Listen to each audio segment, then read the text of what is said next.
Hello everyone, welcome back to our channel. ఈరోజైతే మేము పాలకూర చుక్కకూర కలిపి వండాము. ఇది టేస్ట్ మాత్రం చాలా బాగుంది.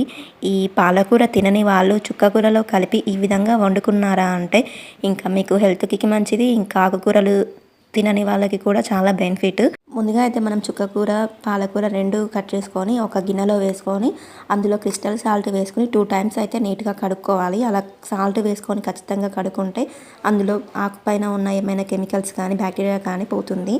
తర్వాత 2 టైమ్స్ తర్వాత మళ్ళీ మనం డ్రింకింగ్ వాటర్తో కలిపి ఒకసారి అయితే కడుక్కోవాలి. ఆ తర్వాత వీటిలో టమాటా ఆనియన్స్ అయితే కట్ చేసుకోవాలి.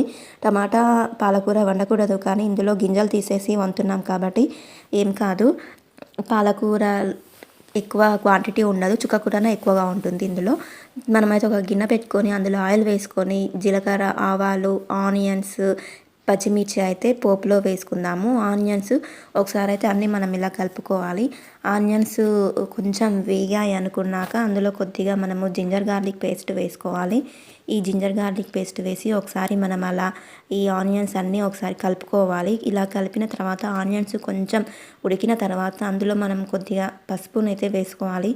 ఇలా పసుపు వేసుకొని ఒకసారి కలుపుకోవాలి. ఆనియన్స్ అయితే మనకు మంచిగా ఫ్రై అయిన తర్వాత అందులోనే మనం టమాటా వేసుకోవాలి. ఇలా టమాటా వేసుకొని టమాటాని ఉడికించుకోవాలి. ఈ టమాటా కొంచెం ఉడికిన తర్వాతనే మనం ఆకు వేసుకోవాలి. టమాటా ఉడకడానికి మాత్రం మనం ఒక 2 మినిట్స్ మూత పెట్టి ఉడికించుకోవాలి. ఆ తర్వాత మనం మూత తీసుకొని టమాటా ఉడికిన తర్వాత ఇందులో మనము ఆకునైతే వేసుకోవాలి. ఈ ఆకుకూరని వేసిన తర్వాత మూత పెట్టుకొని కాసేపు ఒక 5 మినిట్స్ అయితే ఉడికించుకోవాలి. చుక్కకూర మాత్రం త్వరగా ఉడికిపోతుంది, పాలకూర ఉడకడానికి కొంచెం టైం పడుతుంది. సో మనం ఇలా ఈ రెండు ఉడికేంత వరకు కాసేపు ఒక 5 మినిట్స్ అయితే వెయిట్ చేసినాక అందులో మనము కొంచెం బాగా ఈ వాటర్ పైకి వచ్చి కొంచెం ఆయిల్ సపరేట్ అవుతున్నప్పుడు మనం అందులో సరిపడా అంత కారం వేసుకోవాలి. ఈ ఆకుకూరలో ఉప్పు ఎక్కువగా అవసరం లేదు, ఎందుకంటే మనం సాల్ట్ వేసి కడుగుతాం కాబట్టి సాల్ట్ మరి కూరలో వేయాల్సిన అవసరం ఉండదు. మనం ఇలా కారం వేసి ఒక 5 మినిట్స్ అయితే ఉడికించుకోవాలి. మనం తక్కువగా ఉప్పు పడుతుంది అనుకుంటేనే వేసుకోవాలి, లేదంటే అవాయిడ్ చేయండి. ఇలా కర్రీ తినని వాళ్ళకి ఈ విధంగా చాలా బాగుంటుంది. ఒకసారి మీరు కూడా ట్రై చేయండి. టేస్ట్ మాత్రం చాలా బాగుంది.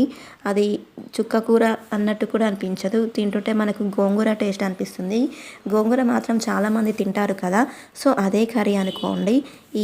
మీరు పాలకూరనా చుక్కకూరనా అని పక్కన పెట్టి గోంగూర ఇష్టమైన వాళ్ళు, ఈ రెండు ఆకుకూరలు తినని వాళ్ళు గోంగూర తింటున్నాం అనే ఫీలింగ్తోనే ఉండి ఈ ఆకుకూర ఈ విధంగా చేసుకొని తినండి. హెల్త్ కూడా చాలా మంచిగా ఉంటుంది. సో మేము మాత్రం ఈ విధంగా కర్రీ రెడీ చేసుకున్నాము.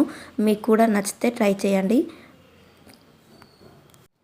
మా వీడియో కనుక మీకు నచ్చినట్లయితే please do like, share and subscribe our channel.